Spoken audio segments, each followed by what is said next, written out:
Elektr va gaz uchun har oy to'layotgan pulingizning bir qismi davlat tomonidan qoplab berilishi mumkinligini bilarmidingiz? Ayniqsa ehtiyojmand oilalar uchun bu juda muhim. Kimlarga kompensatsiya beriladi, qancha pul qaytariladi va buning uchun qayerga murojaat qilish kerak?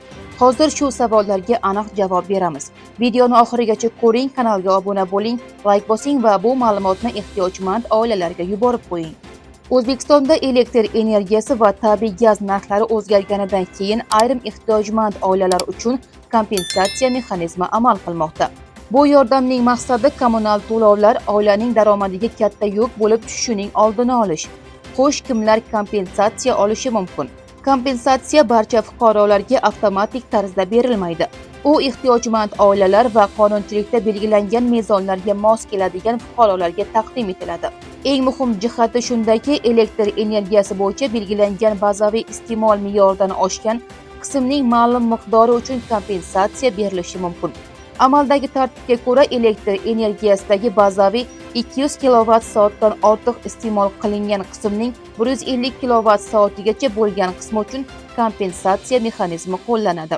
Bu bo'yicha kompensatsiya miqdori 37.500 so'mgacha yetishi mumkin. Gaz bo'yicha esa kompensatsiya miqdori mavsumga qarab farq qiladi. Isitish mavsumida kompensatsiya 225 ming so'mgacha, boshqa davrlarda esa 135 ming so'mgacha bo'lishi mumkin.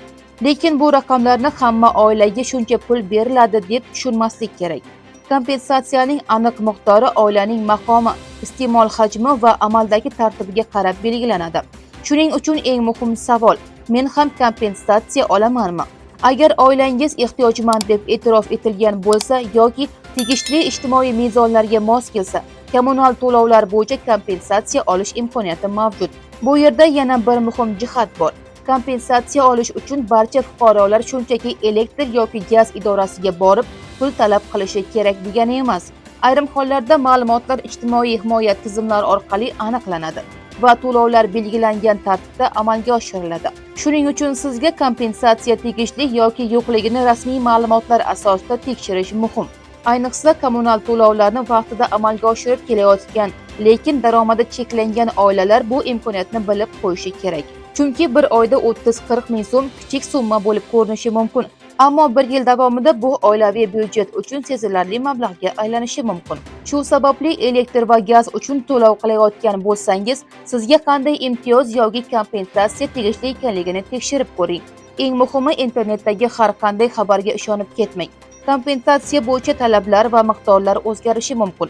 Shuning uchun faqat rasmiy manbalardagi ma'lumotlarga tayanish kerak. Sizning oilangiz kommunal to'lovlar uchun kompensatsiya oladimi? Kommentariyalarda yozib qoldiring. Balki siz bilmagan imkoniyatni boshqa tomoshabin bilib qolishi mumkin.